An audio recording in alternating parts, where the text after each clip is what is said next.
दर्शक हो नमस्कार. वेधकमध्ये स्वागत आहे. मी प्रशांत आराध्य. एक ताजी घडामोड अशी आहे की माढा तालुक्यातील अनेक द्राक्ष बागा या भेसळयुक्त खतांमुळे जळाल्याच्या घटना घडल्या आहेत आणि आज आमदार अभिजित पाटील यांनी अंजनगाव या ठिकाणी जाऊन शेतकरी विश्वनाथ हरिभाऊ पांढरे यांच्या शेतातील द्राक्ष बागांची पाहणी केलेली आहे आणि या घटनेची गंभीर दखल घेत त्यांनी संबंधित जे कंपनीचे प्रतिनिधी आहेत त्यांच्याशी पण चर्चा केली. तसेच कृषी विभागाच्या अधिकाऱ्यांनासुद्धा त्यांनी बरोबर घेऊन या द्राक्ष बागाच्या जाळ्याची पाहणी केली आणि या खतांचे नमुने हैदराबाद येथील अधिकृत प्रयोगशाळेमध्ये सखोल तपासणीकरता पाठवण्यात आले. तसेच दोषी असणाऱ्यांवर कठोर कारवाईचे निर्देश यावेळी देण्यात आले आहेत.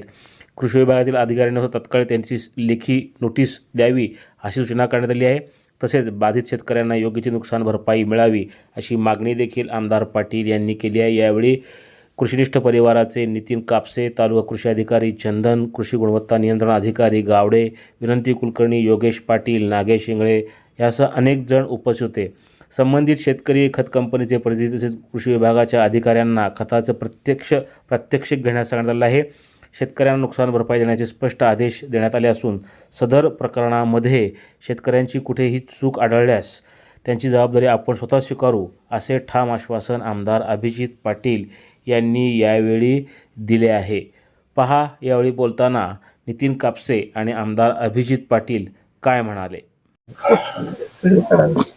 आता इथं आपण अंजनगावच्या प्लॉटमध्ये अंजनगावमध्ये जे नुकसान झालंय त्याच्यामध्ये कंपनीचे प्रतिनिधी आलेत आणि त्यांनी असं ठरलंय आता आबासमोर की आबांनी ज्या सूचना केल्या आता की ती तुम्ही ते जी खत आहे त्याच बॅच मधला दुसरा माल दुसऱ्या आपण वेगवेगळ्या 3 प्लॉटमध्ये टाकायचं ठरलंय आणि त्या प्लॉटमध्ये टाकल्यानंतर तो सेपरेट खत टाकायचा आणि तो सेपरेट खत टाकल्यानंतर आता वेगवेगळ्या 4 कंपनीची खत आहे ते आपण वेगवेगळ्या ठिकाणी टाकून बघू.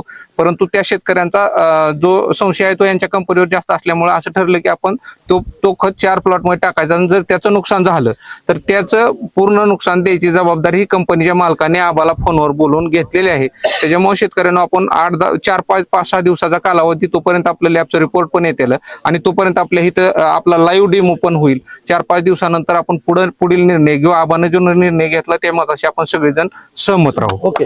आता ज्याप्रमाणे नितीन बापूंनी सांगितलं की आपल्याच अंजनगावमध्ये जसं प्लॉटचे नुकसान झालंय त्याच पद्धतीनं कापसेवाडीमध्ये असेल, मालवंडी असेल, 1-2-3 गावामध्ये काही शेतकऱ्यांचं नुकसान झालं त्याची आम्ही समक्ष पाहणी केली.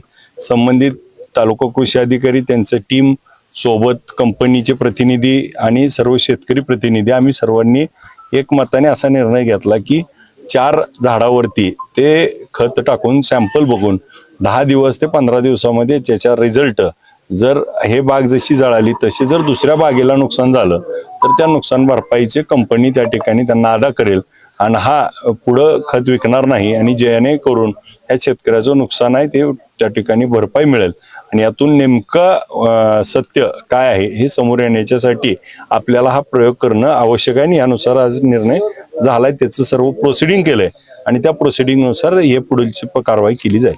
कापशाळेतली